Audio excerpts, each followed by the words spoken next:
So we are at the halfway mark in the Scarlet and Violet era, and man has it been a crazy one. From a less popular base set that people were just throwing under the bus to an underdog set rising in popularity. I called that one Paldea Evolved. Singles being manipulated, and some unexpected winners like the Magikarp. This era has been action-packed, and I just wanted to give you guys some tips on how to survive the next half of this era and some lessons that I learned along the way. So with that being all said, let's get into today's video. So man, the Pokemon market has really been heating up as of late. I think Crimson Haze was an absolute banger set. I'm very excited for the second half. Twilight Masquerade is right around the corner for you English enjoyers.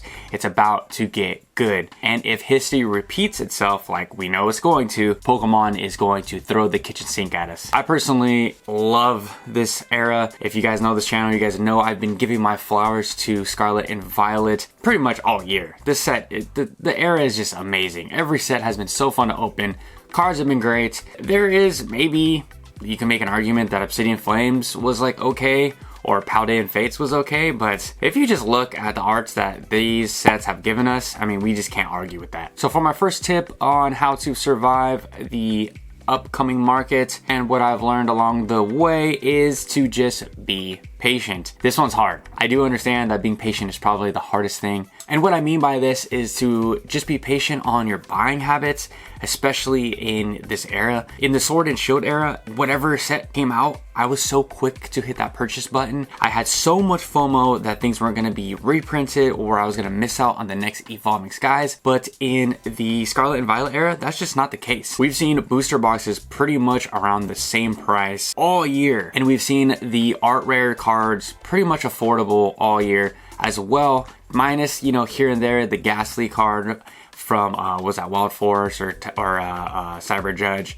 And then we had the Magikarp that's just, you know, a $90 card, even though it's a illustration rare card, which is crazy. But there is going to be outliers in these scenarios, so remember that. I think that buyer's fatigue really takes out a lot of people in the markets because we just can't keep up. I know a lot of people in these times don't make that type of money, and the first thing to go is the hobbies. But in this channel, I try to give you guys the best tips for the best deals out there. So my personal advice to you guys is just wait a few weeks after the set's released. Go try to find these deals and coupons either on TikTok or on Instagram, and just wait a little bit until the hype comes down, because in a few weeks after those newest sets come out, the price drops so crazy. If it's from sealed to singles, these prices just crash. One thing to help you guys with the whole patience thing is just knowing in the back of your mind that Pokemon is just printing these sets into oblivion, and there's gonna be plenty of product to go around in the upcoming years. I felt like this was a great tip to start off this video because it goes out to new and old collectors, and it can take out literally both collectors. My second tip is to really niche down and collect what you really want. I made this mistake in the Sword and Shield era. I was collecting everything. I was collecting sealed booster boxes, ETBs, the collection boxes. I was collecting EX cards, everything and anything I could spend my hard-earned dollar on, and that just spread me so thin. Fast forward to the Scarlet and Violet era, I am solely into booster boxes. I've probably opened up like a handful of those collection boxes here on this channel, but I'm staying pretty much far away from those, collecting and investing in anything that's not a booster box. I really think that there's so much great Pokemon product that you could pretty much just destroy your Pokemon budgeting for the month like that if you just go so crazy, instead of just niching down saying, I'm only gonna buy one booster box a week, or I'm only gonna buy, you know, a set of ETBs a month, whatever your plan is. On the contrary of there being so many great Pokemon products to spend your dollar on, there's also tons of garbage Pokemon products that I advise you guys to stay far away from, like the tins. Like unless those specialty tins, like the Charizard tin from Paldean Fates. Like if you want to keep that thing sealed, I got a few like sealed booster boxes and sealed stuff back there, or sealed collection boxes that I like the display of. If you want to collect those, cool. But if you're buying those to open, I just stay far away from those things. You normally get what, like 5, 7 packs, 2 promos that no one cares about. They're just gonna get thrown in the garbage. So just stay far away from those. Just realize that the deals aren't there, and what you really want, if you're a alt art collector, for the price of one of those collection boxes being $40, $45, if you buy it at Target or a big box retailer, you can literally go out and buy 3, 4 illustration rares or art rare cards for the price of that one collection box that you're chasing. Just be a little bit smarter with where you put your money. And I understand the fun and the excitement of cracking open Pokemon cards. I get it. But if you're not trying to, compete with other people's collections and you just want to open in private, just go down the singles market and just create a awesome collection for a great deal, for a great budget. In these past weeks, I've been telling you guys to exit the English market and hop in Japanese if you just want to open some packs.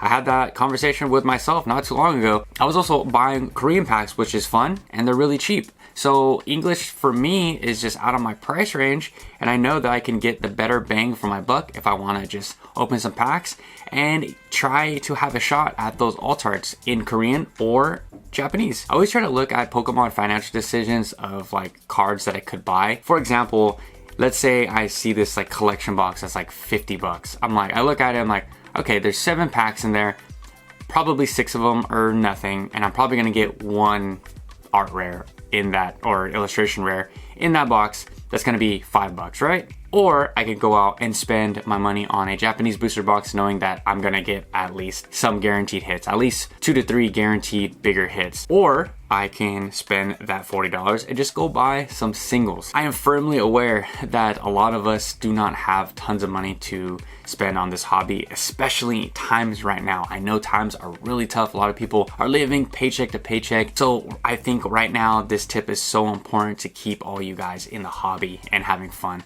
So my tip number 3 of how to survive this next half of the market is that you only have a limited amount of dry powder, meaning that you don't have all the money in the world to buy all the products, and it's smart to create a small budget. Budgeting in this hobby is how I created this and how I slowly built up my single binders to have some of my favorite alt art chases. I personally buy 1 booster box a week to open for the channel, so I know that it has a purpose, and then I like to buy a $10 single maybe every other week, and that fluctuates. Sometimes I don't even use that $10 in my budget to buy singles. I just have it carry on. And this tip right here, it will keep you sane, it will keep you financially okay, and it will keep you in the hobby going for longer. I have recommended in the past to just stay off of social media, like the shorts feed, like if it's YouTube shorts or TikTok shorts where just so many people are just pulling and ripping, it will really mess with your mental and have you going out and trying to feel some sense of community and being like, hey, look everybody, I pulled the big cards too, I'm cool too. It can lead down a rabbit hole that's going to be very, very hard to get out. So I just recommend the budgeting method to the absolute highest extent. So one of the biggest mistakes I've made in collecting in this hobby is I would buy those very expensive bundle deals every single set that would come out. They'd be like, I'd spend $300-$400.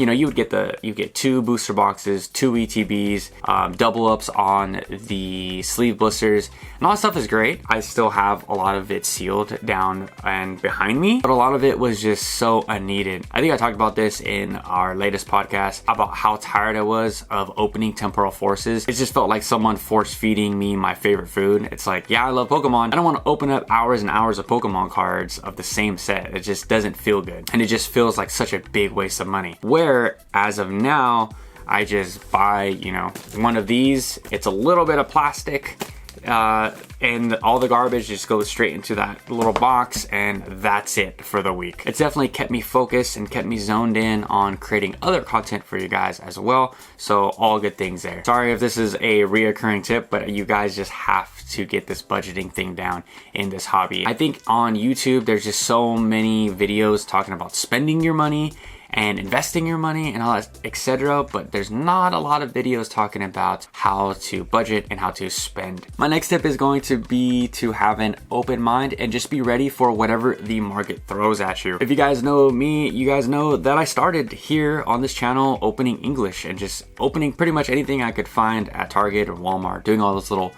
you know, Costco hauls and all that stuff. And as more money started to go out into this channel, I started to realize that a lot of the dollars that I was spending, yeah, I was creating content, but the returns weren't really there. I was ending up with a lot of bulk with no real big chase cards. So you guys know I switched over to Korean. I started buying a bunch of Korean booster boxes. I have tons of fun opening Korean. I made some good friends with the online shop owner and got to learn some Pokemon names in Korean. So that was cool. That was a whole experience in itself. And then before I knew it, like that, overnight it seemed like, Japanese just became affordable and readily available. I started to dabble here and there with Shiny Treasures EX, and it was so much fun. The specialty sets in Japanese was amazing. I had so much fun opening that set. So many great cards. And then when I went to English Paldean Fates, I noticed I wasn't really having that much fun. I wasn't really getting all the hits that I was expecting to get, and it was kind of a letdown. So I had like a serious conversation with myself on it, and I said, if I'm going to continue this channel and to have more content of me opening Pokemon cards, I would have to switch over to Japanese to just keep it fresh and keep it new, which has been one of the best decisions on this channel. I'm having so much fun opening Japanese of all the guaranteed cards, and it's just a better watching experience. The numbers have shown it, and you guys have given me that feedback as well. And I do really appreciate all you guys that are loyal to this channel and have been sticking with me through and through regardless of all my changes. I will be opening English here and there. It's just right now is just not the time. So I think this tip is just to get out of your comfort zone, try something new. You guys never know where your interest may spark in other areas in this hobby. For me, I met a lot of awesome people in this community in the comment section down below. Shout out to you, JTR, for putting me on to simplified Chinese and traditional Chinese cards. There's so many affordable altars out there in these Chinese languages with English quality, and I never would have known that if I didn't start this channel and or talk to people in the comment section and have this sense of community and to be open-minded. I think if someone told me maybe 2-3 years ago to buy simplified Chinese cards, I'd be like, why would I buy that? Or Korean cards, I'd be like, I'm good. Because I was so close-minded to different languages of the hobby. Whereas of now, I know all the names of these Pokemon. I've been in this hobby forever. I play all the video games. I don't necessarily need to read all the names to you guys when I'm opening these videos. Just trying to have a conversation. And yeah, that's just one small little realization that I had pretty much midway through this year. And I do understand that buying from a, let's say like a random eBay store or a Korean store online can be a little scary, and you may feel like you could get scammed, etc. But if you have any questions, just let me know. Talk to me in the comment section down below. That's what I'm here for. I'm here to help you guys get the best deals and for you guys to stay in this hobby so we can create some type of community to talk to each other, to help each other out. That is the main goal for this channel. And if you're enjoying this video, I'd greatly appreciate if you guys leave a like, comment, and subscribe. It goes a long way. It pushes this channel out to more Pokemon lovers like yourselves. With that all being said, let's get to the final tip. And for today's final tip, I've been preaching community in this video pretty much from the start. So we're gonna end it with community. Just to have or be a part of some type of community.